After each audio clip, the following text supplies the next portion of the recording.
Judas tinha a opção de não ser o traidor. Sim. E o que levou ele a ser o traidor? Bem, Na sua ótica, na sua visão. olha, analisando a vida de Judas, lendo os evangelhos, nós percebemos que Judas nunca desenvolveu um relacionamento próximo de Jesus. Você nunca vê nos evangelhos nenhuma menção de louvor de Judas a Jesus. Você não vê nenhum esboço de reação, tipo, mestre, eu te amo, eu te adoro, como Pedro, como João. Até Tomé, que por mais que quando foi para seja Betânia, incrédulo, né, ele teve um momento dele lá de... Mas todos esses apóstolos, na sua maioria, eles tiveram um momento de intimidade com Jesus. E em todo esse período, nós não encontramos nenhuma demonstração de amor, de uma declaração de Judas. Toda declaração que a Bíblia fala sobre ele é de frieza. É um camarada extremamente calculista, um tanto distante, interesseiro, porque ele via em Jesus não um salvador, mas um revolucionário político.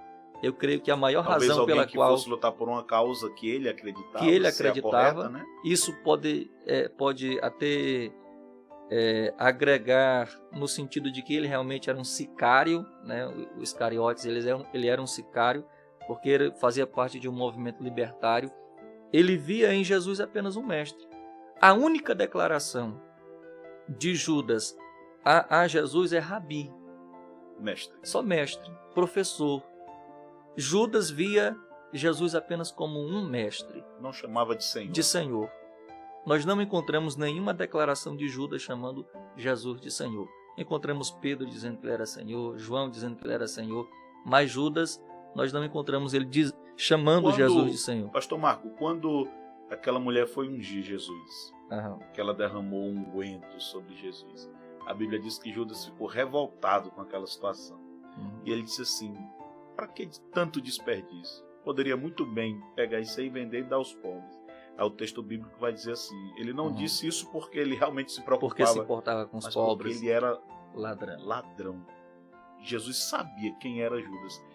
Porque Jesus não chegou e disse, cara, tu tá andando comigo e fazendo coisa errada. Será, pastor Marco, que Jesus deu a oportunidade de Judas mudar, olhando para o exemplo e para aquilo que ele ensinava? Sim, isso reforça o fato de que Jesus sempre esteve ao lado de Judas, escolheu, deu o privilégio, né, de ser apóstolo, de viajar cotidianamente com Jesus, dioturnamente estar com ele. Tinha gente melhor do que Judas? Era alguém de confiança que alguém de guardava confiança, o dinheiro, né? que trabalhava na área da tesouraria, precisava ser alguém de muita confiança, mas ele era um camarada extremamente interesseiro. Ele não via Jesus como salvador da sua vida. Na verdade, Judas, ele nunca nasceu de novo, porque a Bíblia diz que ele era o filho da perdição. Então Judas nunca nasceu de novo. Esse termo, aquela filho declaração, da perdição, sim. Aquela declaração que Jesus disse, na verdade vocês não são 12, né? Qual é o texto aí? Vou fazer questão de ler aqui, para os nossos irmãos que estão acompanhando. Leia o texto para a gente fazer. João capítulo 6, versículo 70.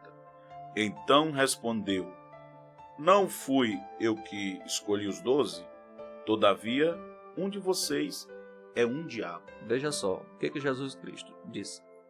Todavia, um de vocês é um diabo. Não é o diabo, não é um diabo. A palavra diabo significa inimigo, né? Aquele que luta contra a causa de Deus.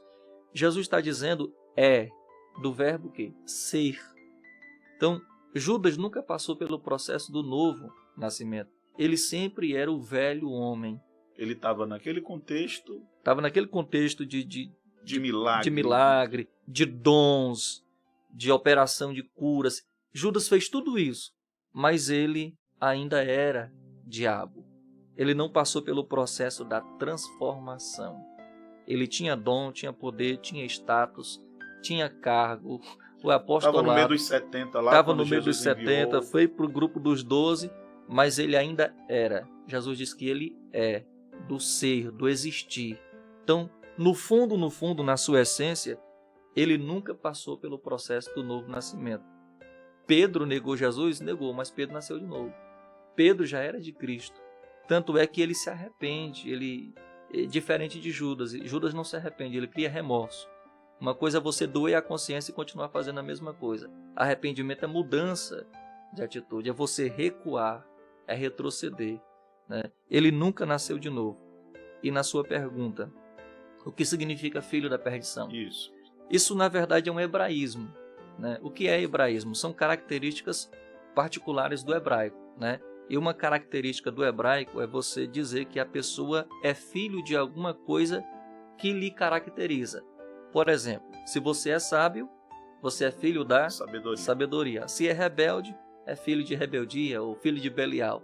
No caso, Judas, ele era filho da perdição porque ele nunca havia se convertido de verdade. Ele estava perdido. Andando com Jesus, mas perdido.